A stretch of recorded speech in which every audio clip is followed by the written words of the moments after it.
This is Country Living Oregon Style 61, and today I am going to make some blackberry jelly. Over here we don't have the blackberries like we did over at the coast, where I was raised and grew up, and I'm talking about the Oregon coast. So the only time I ever got blackberries is if somebody from the coast brought them to me. Well, I haven't gotten any for a while. So I happened to find a couple days ago some 100% juice, and it's blackberry juice in town. So, and it's got a little bit of pulp in it, and they said to shake it really good. But what my main deal is I want to show you that you can, and I have, not with the blackberry, but with other juices, you can make jellies out of juices. If you can't get a hold of grapes, you can take grape juice and you should make sure it's 100% grape juice, and make grape jelly. You can do apple, you can do nectarine, you can do apricot, you can do whatever kinds that you want. Just follow, it doesn't matter whether you do MCP or you do Sure Gel, whatever pectin you want to use, or whatever ones you have on hand. Follow the directions completely. So what you're eliminating by using the juice is when it says you have to cook them down, or you have to run them through a cheesecloth, or whether you run them through a sieve, or however you do it to get your seeds out of your juice to where you can make your jelly, you're eliminating that part. So you don't have that part to do.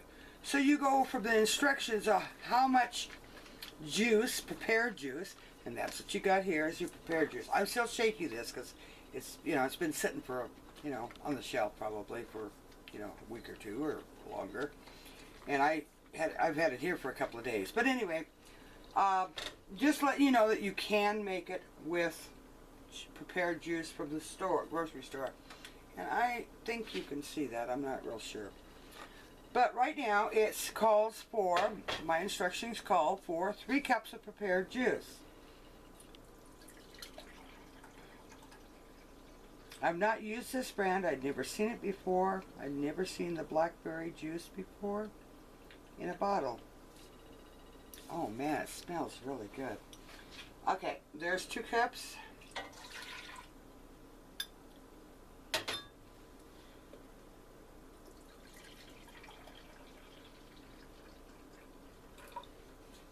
And there's 3.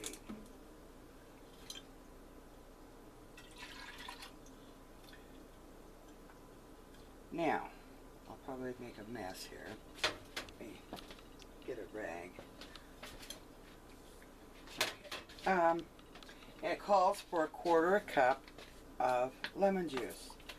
And I I'm going to have to take mine apart. I keep a spray nozzle on mine because I use it for my dehydrating a lot. So, let's pour turn it around here so I can see what I'm doing. Pour us a 1/4 cup lemon juice. There we go.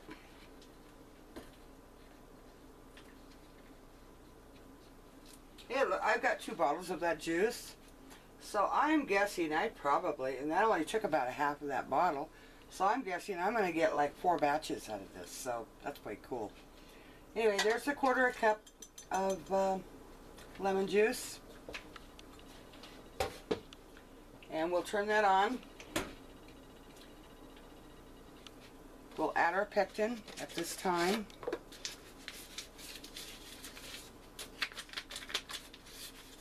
One package of pectin per batch.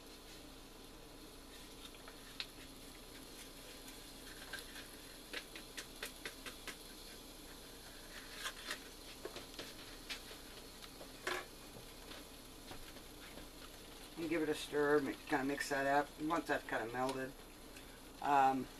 I don't know whether you can see it or not, but hopefully you can. I don't know how many I'm going to get out of this. It's been a while since I made blackberry jelly, but hey, every little bit counts, and that's what it all boils down to. Is, yeah, you're prepping, yeah, you're making jelly for your family or your... And I've got something on my burner. I just wiped my stove off. Apparently I must have hit it with something. Anyway, I'll turn my fan on. Get rid of the smoky whatever. Anyway, I'll heat this up. But yeah, as you prepare for different things, whether it's just for the winter because you like that kind of jelly, or whether you're doing it, for gifts, you can make them for gifts. I'm going to make mine for gifts and a few of them for ourselves. So I've got some 10-ounce jars here that I'm going to use for gifts. The bigger jars, the regular pint jars, then I will use for ourselves. But I'm going to start out with doing my 10-ounce jars for gifts. You bring this just to a boil, boiling good. Then you start adding your sugar.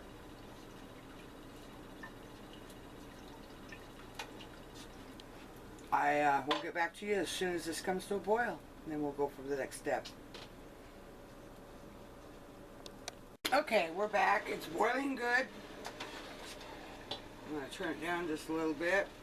And, of course, I've got my sugar in a 5-gallon bucket. So I am going to add the sugar to it, and it calls for 4.5 cups of sugar. So there's 1, 2, 3, 4.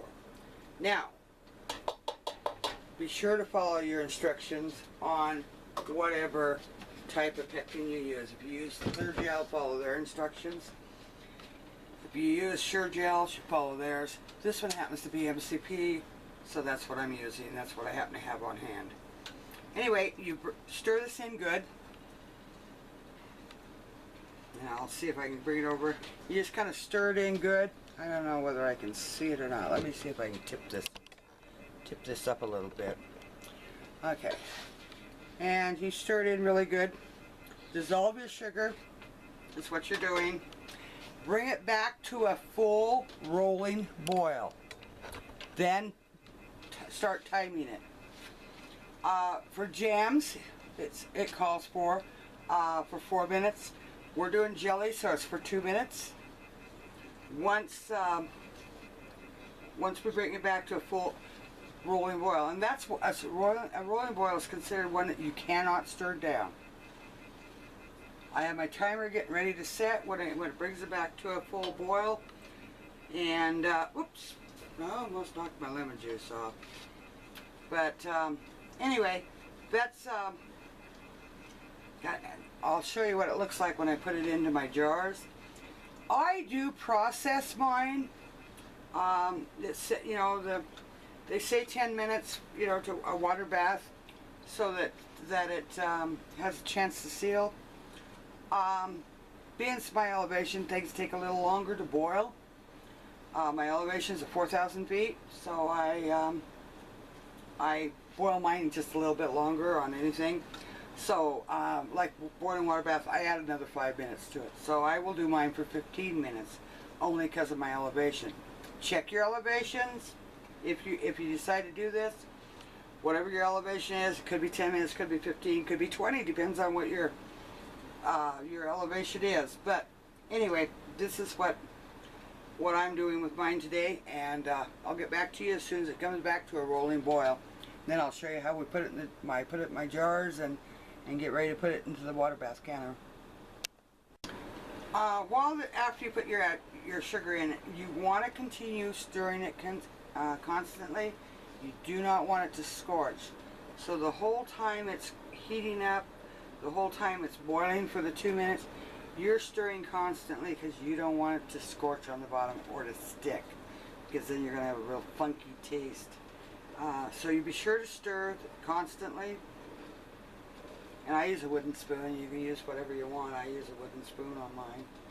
And as you can tell, it's stained. I don't know whether you can see it or not. It's stained. And let's see if we can tip that up a little bit. Because I use this particular one for making jellies and jams. Oops, sorry. But see, it's stained. And it was stained before I stuck it in here, so. But I use this one for doing all kinds of jams and jellies. So, okay, it's almost getting ready to come to a boil, but I'll come back when it's boiling. Okay, I've set my timer. It's boiling, and I'm stirring. Now, some of your juices, when you are making jelly, will do a lot of foam. Blackberry is one of them, and some of them don't put as much foam out. To eliminate that, you can either skim it off before you put it in your jars, or you can add some butter to your pot and stir that in, and it knocks the foam down. So it's entirely up to you how you want to do it. I use the butter, so you can do whatever you want to do, but that's how you eliminate the foam.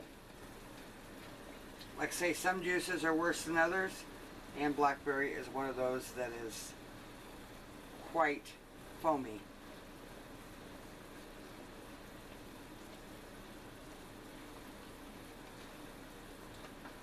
And we have less than a minute, so. And then I'll put it out here on the table, move the camera, and you can watch me load my jars.